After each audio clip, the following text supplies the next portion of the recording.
2026 সালে বাংলাদেশে আরাফার দিন কবে, কখন, ইংরেজি তারিখ কবে হবে?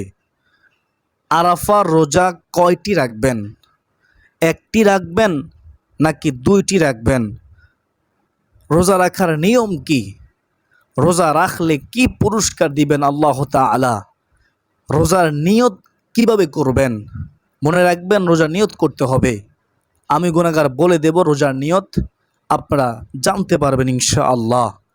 আপনারা আরও জানতে পারবেন পবিত্র আরাফার দিনে, সম্মানিত দিনে, ক্ষমা পাওয়ার দিনে, নাজাত পাওয়ার দিনে, এই আরাফার দিনে আপনারা কোন শ্রেষ্ঠ দোয়াটি পড়বেন, যে দোয়াটি নবী রাসূলগণ পড়েছেন। প্রত্যেক হাজী সাহেব আরাফার ময়দানে অবস্থানরত হয়ে এই দোয়াটি পাঠ করে থাকেন, শ্রেষ্ঠ দোয়া, আরাফার দিনের দোয়া। এটিও বলে দেবে ইনশাআল্লাহ, আপনারা জানতে পারবেন। আপনারা আরও জানতে পারবেন আরাফার দিনে আপনারা রোজা রেখে কি কি আমল করবেন, আরাফার দিনে রোজা রেখে কি কি জিকির করবেন, আরাফার দিনে রোজা রেখে কিভাবে দোয়া করবেন, মুনাজাত করবেন, সম্পূর্ণ নিয়ম বলে দেব। আপনারা কি কি নামাজ পড়বেন, কত রাকাত পড়বেন, আমি গুনাহগার বলে দেব ইনশাআল্লাহ। ধৈর্য সহকারে শেষ পর্যন্ত শুনতে থাকুন, আশা করি আপনারা মনোযোগ দিয়ে শুনবেন। তো আমরা প্রথমে জেনে নেই বাংলাদেশে 2026 সালে আরাফার দিন ইংরেজি তারিখ হিসেবে কবে? 2026 সালে সৌদি আরবের হিসাব অনুযায়ী আরাফার দিন হলো 26শে মে, অর্থাৎ মঙ্গলবার। মঙ্গলবার সৌদি আরবে হচ্ছে 26শে মে আরাফার দিন। আবারও বলতেছি, সৌদি আরবে মঙ্গলবার হচ্ছে 26শে মে, সেটি হচ্ছে আরাফার দিন। তবে বাংলাদেশ সহ যেসব অঞ্চলে চাঁদ দেখার ভিত্তিতে মাস গণনা করা হয়, সেখানে জিলহজ মাসের চাঁদ দেখার উপর ভিত্তি করে তারিখ নির্ধারিত হবে। খেয়াল করে শুনবেন। যেহেতু বিভিন্ন দেশে চাঁদ দেখার পার্থক্যের কারণে তারিখ ভিন্ন হতে পারে, তাই নিজ নিজ স্থানীয় চাঁদ দেখা কমিটির ঘোষণা অনুযায়ী জিলহজ মাসের 9 তারিখ রোজা রাখা উচিত।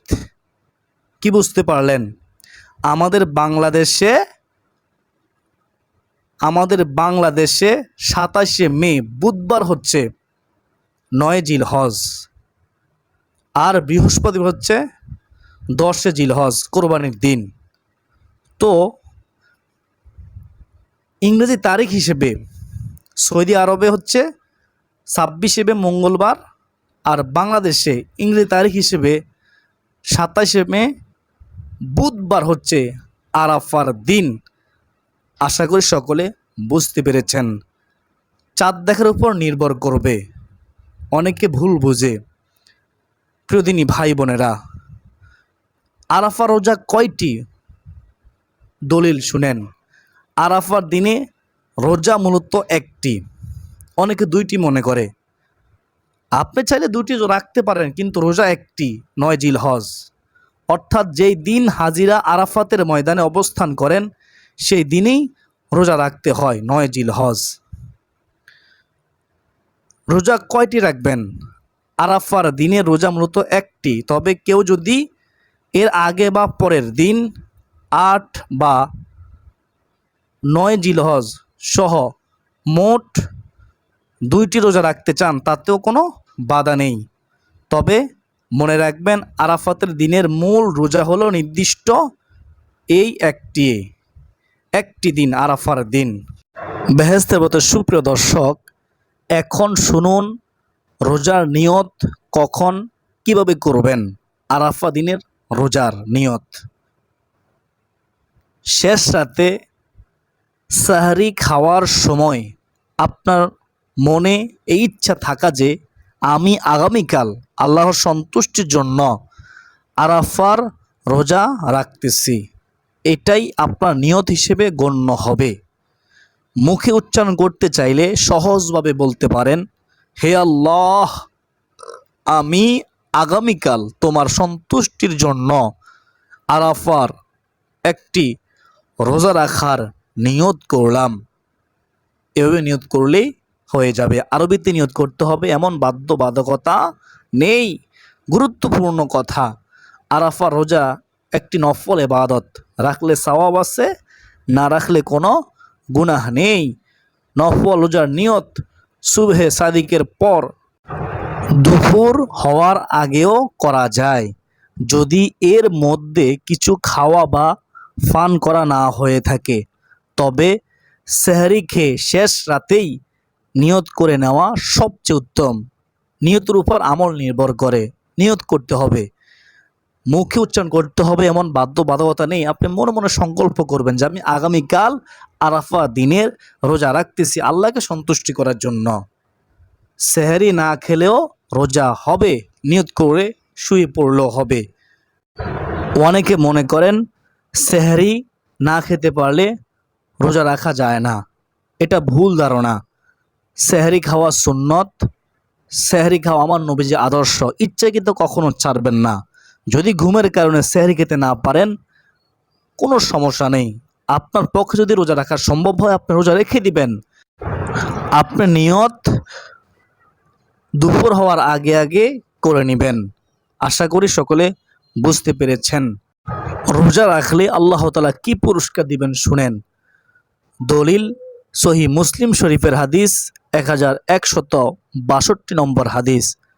রাসূলুল্লাহ সাল্লাল্লাহু আলাইহি ওয়াসাল্লাম বলেছেন, আরাফার দিনের রোজার ব্যাপারে আমি আশাবাদী যে, আমি আল্লাহর কাছে আশা করি যে আল্লাহ এর মাধ্যমে পূর্ববর্তী 1 বছর এবং পরবর্তী 1 বছরের গুনাহ ক্ষমা করে দিবেন।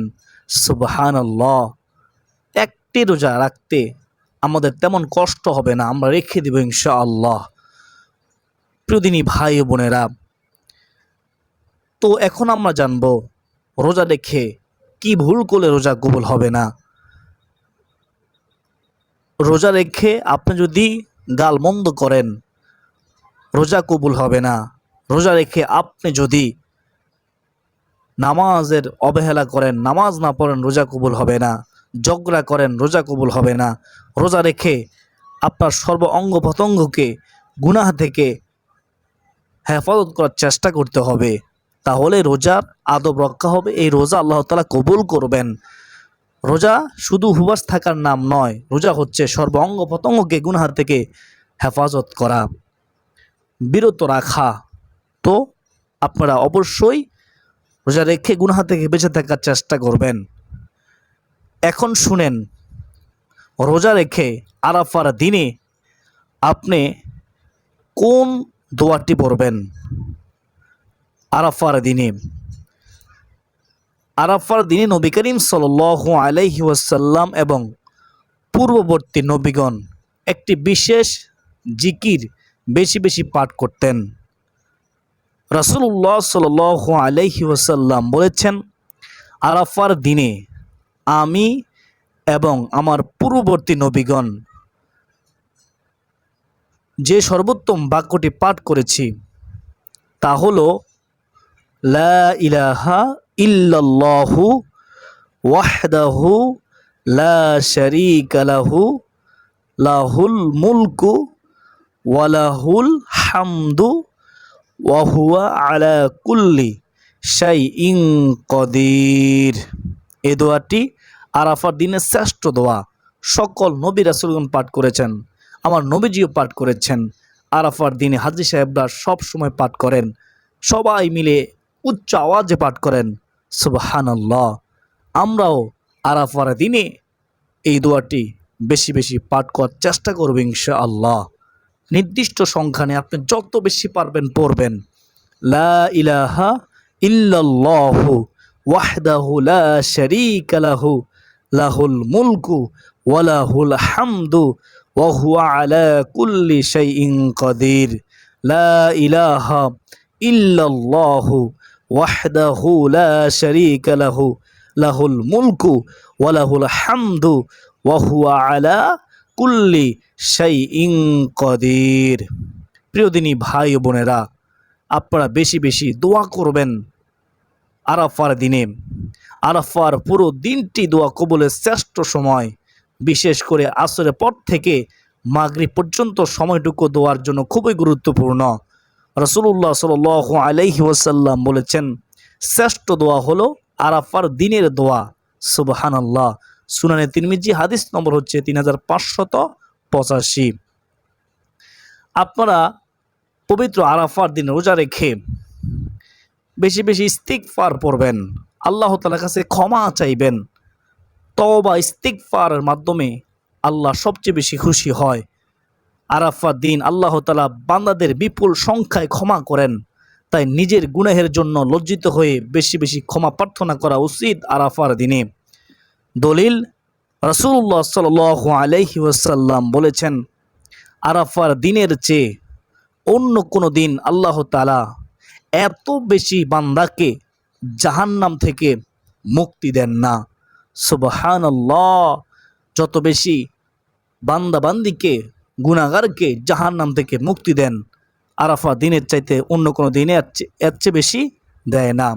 সহিহ মুসলিম শরীফের হাদিস, হাদিস নম্বর হচ্ছে 1348 নম্বর হাদিস। তো আমাদের প্রত্যেকের উচিত ইয়াউমুল আরাফার দিনে, সম্মানিত দিনে, ক্ষমা পাওয়ার দিনে, নাজাত পাওয়ার দিনে, দোয়া কবুলের দিনে, সম্মানিত দিনে আমরা বেশি বেশি তওবা ইস্তিগফার পড়ব। আস্তাগফিরুল্লাহ, আস্তাগফিরুল্লাহ, আস্তাগফিরুল্লাহ।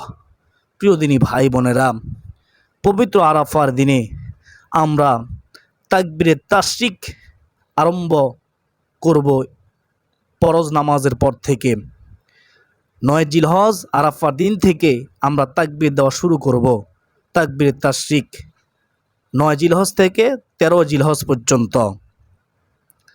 তো 9 জিলহজ আরাফার দিনে ফজর থেকে শুরু হবে। প্রত্যেক ফরজ নামাজের পরে একবার করে উচ্চ আওয়াজে পুরুষের জন্য এই তাকবীর বলা হচ্ছে ওয়াজিব, আর মহিলাদের জন্য নিচু স্বরে এই তাকবীর তাশরিক বলা ওয়াজিব। প্রত্যেক ফরজ নামাজের পরে একবার। কয়বার? একবার। যাদের উপর নামাজ ফরজ তাদের উপর তাকবীর তাশরিক বলা ওয়াজিব। এই তাকবীর তাশরিক না বললে, ছেড়ে দিলে আপনি গুনাহগার হবেন। যদি কোনো ওয়াক্ত কাজা হয়ে যায়, আপনি ওই কাজা নামাজ যখনই পড়বেন, ওই কাজা নামাজের সালাম ফিরিয়ে আপনার সাথে সাথে এই তাকবীর তাশরিকও আদায় করতে হবে। প্রিয় দিনী ভাই বোনেরা, তাকবীর তাশরিকটি হচ্ছে আল্লাহু আকবার, আল্লাহু আকবার, লা ইলাহা ইল্লাল্লাহু, আল্লাহু আকবার, আল্লাহু আকবার, ওয়ালিল্লাহিল হামদ। আবার বলতেছি, শিখে নিবেন। আল্লাহু আকবার, আল্লাহু আকবার, লা ইলাহা ইল্লাল্লাহু, আল্লাহু আকবার, আল্লাহু আকবার, ওয়ালিল্লাহিল হামদ। দলিল, পবিত্র কোরআনে আল্লাহ তাআলা বলেন, যেন তারা নির্দিষ্ট দিনগুলোতে আল্লাহর নাম স্মরণ করতে পারে। সূরা হজ আয়াত হচ্ছে 28। ইবনে আব্বাস রাদিয়াল্লাহু তাআলা আনহু এর মতে নির্দিষ্ট দিন বলতে জিলহজের প্রথম 10 দিনকে বোঝানো হয়েছে। রাসূলুল্লাহ সাল্লাল্লাহু আলাইহি ওয়াসাল্লাম তিনিও এই দিনগুলোতে বেশি বেশি তাহলিল, তাকবীর ও তাহমিদ পাঠ করতে বলেছেন। বেশি বেশি সুবহানাল্লাহ, আলহামদুলিল্লাহ, আল্লাহু আকবার, লা ইলাহা ইল্লাল্লাহ এই জিকিরগুলো আমরা পবিত্র আরাফার দিনে বেশি বেশি পাঠ করব। যত বেশি পারি পাঠ করব। আমরা অবহেলায় কাটাবো না ওই দিনটি, সম্মানিত দিনটি। কার জন্য জানি জীবনের শেষ আরাফার দিন হয়ে যায়। এখন থেকে নিয়ত করুন যে আমরা আরাফার দিনে এই জিকিরগুলো করব, এই আমলগুলো করব, এই তাকবীর তাশরিক আদায় করব ইনশাআল্লাহ। কখন মৃত্যু হয়ে যা বলা যায় না, এখনই নিয়ত করুন। সর্বোপরি কথা হলো, অঙ্গ প্রত্যঙ্গকে পাপ কাজ থেকে বাঁচিয়ে রাখা আরাফার দিনে, এটাও একটা আমল। দলিল, রাসূলুল্লাহ সাল্লাল্লাহু আলাইহি ওয়াসাল্লাম আরাফার দিনে এক যুবককে উদ্দেশ্য করে বলেছিলেন, হে বাতিজা, এই এমন একটি দিন, এই দিনটি এমন একটি মর্যাদাপূর্ণ দিন যে ব্যক্তি এই দিনে নিজের কান, চোখ এবং জিহ্বাকে পাপ কাজ থেকে নিয়ন্ত্রণ করবে, গুনাহ ছেড়ে দিবে, তাকে ক্ষমা করে দেওয়া হবে, তাকে আল্লাহ তাআলা মাফ করে দিবেন। সুবহানাল্লাহ। মুসনাদ আহমদ শরীফের হাদিস, হাদিস নম্বর হচ্ছে 7076 নম্বর হাদিস। প্রিয় দিনী ভাই বোনেরা, আমরা আরাফার দিনে নেক কাজ করার পাশাপাশি গুনাহ থেকে বেঁচে থাকার চেষ্টা করব ইনশাআল্লাহ। রোজা রেখে আমরা বেশি বেশি নেক আমল করব এবং গুনাহ থেকে বেঁচে থাকব। আল্লাহ তাআলা আমাদের সবাইকে বুঝার তৌফিক দান করুন। এখন শুনেন, অনেকে চায় আরাফার দিন নফল নামাজ পড়বে। আপনি এই নফল নামাজগুলো পড়তে পারেন। ফজরের নামাজ আদায় করার পর আপনি ওই নামাজ স্থানে বসে বসে তাসবিহ, তাহলিল, জিকির, আজকার, কোরআন তেলাওয়াত করবেন, দুরূদ শরীফ পড়বেন, আপনি ইস্তিগফার পড়বেন। তারপরে যখন সূর্য ওঠার পরে আপনি 2 রাকাত ইশরাকের নামাজ পড়বেন। 2 রাকাত ইশরাকের নফল নামাজ পড়লে একটি হজ, একটি উমরাহ সওয়াব আল্লাহ তাআলা আমলনামায় দান করবেন। এই নফল নামাজ পড়বেন আরাফার দিনে। নির্দিষ্ট কোনো নামাজ নেই, এগুলো পড়তে পারেন, অত্যন্ত গুরুত্বপূর্ণ এই নফল নামাজগুলো। 2 নম্বরে মাগরিবের নামাজের পরে আপনি 6 রাকাত আওয়াবিন নামাজ পড়তে পারেন। 12 বছর নফল নামাজ পড়ার সওয়াব পেয়ে যাবেন। আপনি তাওবার নামাজ পড়তে পারেন 2 রাকাত, যে কোনো সূরা দিয়ে পড়া যায়। উত্তম ওযু করে আরাফার দিনে 2 রাকাত তাওবার নামাজ পড়ুন, জীবনের সমস্ত গুনাহ মাফ হবে, আল্লাহ খুশি হবে, আপনার সমস্ত রকমের সমস্যার সমাধান হবে ইনশাআল্লাহ। আপনি সলাতুল হাজত, মনের আশা পূরণের নামাজ পড়ুন। আপনি নিয়ত করবেন, আমি আল্লাহ তাআলাকে সন্তুষ্টি করার জন্য 2 রাকাত সলাতুল হাজত নামাজ পড়া নিয়ত করলাম, এবং নিয়ত করে আপনি আদায় করুন। আপনি অজু করার পরে 2 রাকাত তাহিয়াতুল অজুর নামাজ পড়ুন। এগুলো নফল নামাজ, এই নামাজগুলো হাদিসের মধ্যে আছে। অথবা আপনি আরাফার দিনে 2 রাকাত করে আপনি যখন সুযোগ পাবেন নামাজের 3টি নিষিদ্ধ সময় ছাড়া বাকি যে কোনো সময়ে আপনি নফল নামাজ আদায় করতে পারেন। নফল নামাজের পরে এই আমলগুলো করতে পারেন। নফল নামাজের পরে জিকির করতে পারেন, সুবহানাল্লাহ, আলহামদুলিল্লাহ, আল্লাহু আকবার, লা ইলাহা ইল্লাল্লাহ, এগুলো পড়তে পারেন। যত বেশি পড়তে পারবেন পড়েন। তারপর দুরূদ শরীফ পড়বেন, তারপর ইস্তিগফার পড়বেন, তারপরে আপনি মুনাজাত করবেন। আরাফার দিন শ্রেষ্ঠ দোয়াটি পাঠ করবেন মুনাজাতের মধ্যে, সিজদার মধ্যে, মুনাজাতের আগেও পাঠ করবেন। আল্লাহ তাআলা আমাদের সবাইকে আরাফার দিনের গুরুত্ব দেওয়ার, আরাফার দিনের রোজা রাখার, আরাফার দিনের রোজা রেখে আল্লাহ তাআলার গোলামি করার, বিভিন্ন নেক আমল করার, নফল নামাজ পড়ার তৌফিক দান করুন। সর্বশেষ দুহাত তুলে আল্লাহ তাআলার কাছে দোয়া করার তৌফিক দান করুন। সকলে বলি আল্লাহুম্মা আমিন। আল্লাহ তাআলা আমাদেরকে আরাফার দিনে বরকত দান করুন। আল্লাহুম্মা আমিন। সর্বশেষ আবার বলে দিচ্ছি, বাংলাদেশে 2026 সালে পবিত্র আরাফা দিন হচ্ছে আরবি তারিখ হিসেবে 9 জিলহজ, আর ইংরেজি তারিখ হিসেবে 27 মে, অর্থাৎ বুধবার হচ্ছে আরাফার দিন। সৌদি আরবে 26 মে মঙ্গলবার হচ্ছে আরাফার দিন। রোজা রাখবো আমরা 1টি, যদি সম্ভব হয় 2টি, যদি সম্ভব হয় 3টি, এটা আপনার একান্ত ইচ্ছা। তবে মনে রাখবেন আরাফার রোজা মাত্র 1টি, সেটা 9 জিলহজ, চাঁদ দেখার উপর নির্ভর করে। প্রতিদিনদার মুসলমান ভাই বোনেরা, আমরা অবশ্যই আজকের এই গুরুত্বপূর্ণ আলোচনাটি শেয়ার করে দিব। অসংখ্য মানুষ জানবে, বুঝবে, আরাফার দিনে গুরুত্ব দেবে, আরাফার দিনে আমলগুলো করবে, নামাজ পড়বে, জিকির করবে, রোজা রাখবে। আমি আপনি সওয়াবের ভাগীদার হব ইনশাআল্লাহ। আজ দিনে পর্যন্তই, সকলে সুস্বাস্থ্য কামনা করে বিদায় নিচ্ছি। ওয়া মা আলাইনা ইল্লাল বালাগ। আসসালামু আলাইকুম ওয়া রাহমাতুল্লাহি ওয়া বারাকাতুহু।